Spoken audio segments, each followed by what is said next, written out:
क्या आपने कभी ऐसे जीवों के बारे में सुना है जो इंसान नहीं, लेकिन उनसे कहीं ज्यादा ताकतवर, खतरनाक और रहस्यमयी हैं? हिंदू धर्म के प्राचीन ग्रंथों में ऐसे जीवों का जिक्र मिलता है जिनकी शक्तियां आपकी कल्पना से परे हैं। ये सिर्फ कहानियों का हिस्सा नहीं, बल्कि हमारे जीवन के गहरे रहस्यों को समझाने वाले प्रतीक भी हो सकते हैं। आज के वीडियो में हम आपको ऐसे रहस्यमयी जीवों के बारे में बताएंगे जिनका उल्लेख महाभारत, रामायण और पुराणों में मिलता है। रावण। क्या आप रावण को केवल रामायण का खलनायक मानते हैं, या आप यह जानते हैं कि रावण एक महान विद्वान, तपस्वी और संगीत का अद्भुत ज्ञाता भी था? कहते हैं कि रावण में जितनी बुद्धि थी उतना ही अहंकार भी।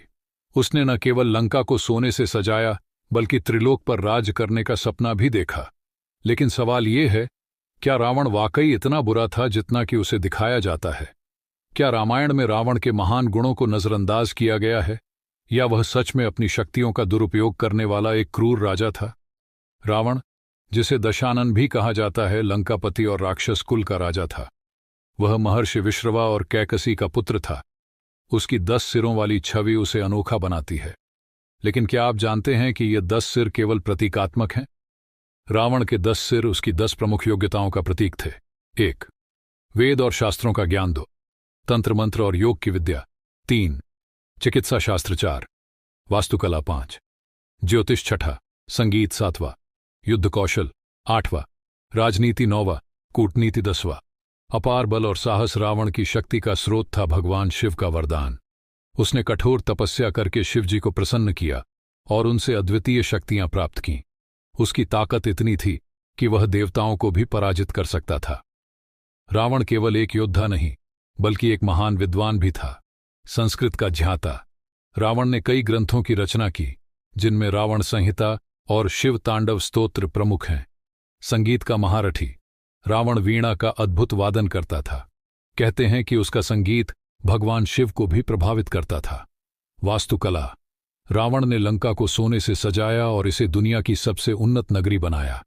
लेकिन उसकी महानता के साथ साथ उसकी कमजोरी भी थी, उसका अहंकार। उसने अपनी शक्ति और ज्ञान का उपयोग कई बार गलत उद्देश्यों के लिए किया। रावण के अंत का सबसे बड़ा कारण यह था। रावण का सबसे बड़ा अपराध था देवी सीता का हरण। लेकिन क्या आप जानते हैं कि यह घटना केवल एक अपहरण नहीं, बल्कि उसके जीवन के पतन की शुरुआत थी? रावण ने सीता का हरण करके न केवल भगवान राम को चुनौती दी, बल्कि अपने अंत को भी आमंत्रित किया। सीता को पाने की उसकी लालसा और अपने बल का अहंकार उसे अंधा बना चुका था। रामायण के युद्ध में रावण ने अपने परिवार और सेना को खो दिया। आखिरकार भगवान राम ने रावण का वध किया और अधर्म का अंत किया। क्या आप जानते हैं, रावण शिवजी का परम भक्त था।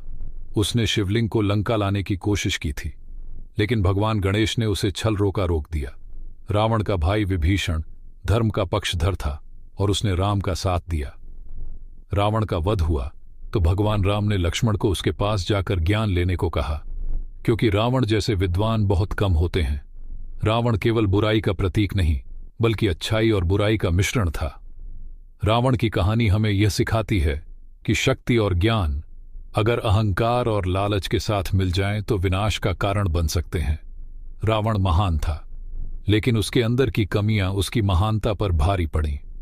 तो क्या हम रावण को केवल खलनायक मान सकते हैं, या उसे उसकी महानता के लिए भी याद करना चाहिए? यह सवाल आज भी प्रासंगिक है।